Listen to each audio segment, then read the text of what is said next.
Hai korang, sekarang ni saya berada di Kampung Parit Bugis, Senggarang. Alhamdulillah, rumah kat belakang saya ni dah pun siap sepenuhnya dan kita akan serahkan kunci tak lama lagi. Untuk keluasan rumah ni adalah 1088 kaki persegi.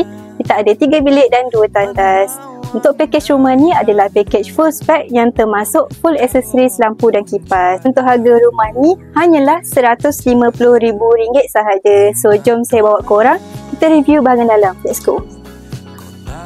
Ini adalah bahagian koridor berukuran 12 kali 4 kaki dan kita gunakan mozaik berukuran 1 kali 2 kaki. Untuk pintu hadapan kita gunakan pintu safety door 2 daun. So jom kita tengok ruang tamu pula.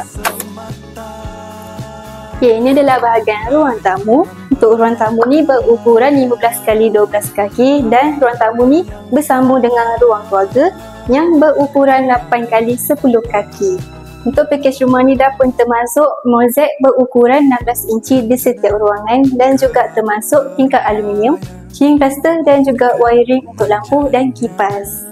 Okay, ini adalah bahagian bilik master. Untuk bilik ni berukuran 14 kali 12 kaki dan kita ada satu tandas yang berukuran 4 kali 6 kaki dan kita berikan mozaik dinding dan lantai berukuran 1 kali 2 kaki. Ini bilik yang kedua berukuran 12 kali 10 kaki. Ini bilik yang ketiga yang berukuran 12 kali 10 kaki.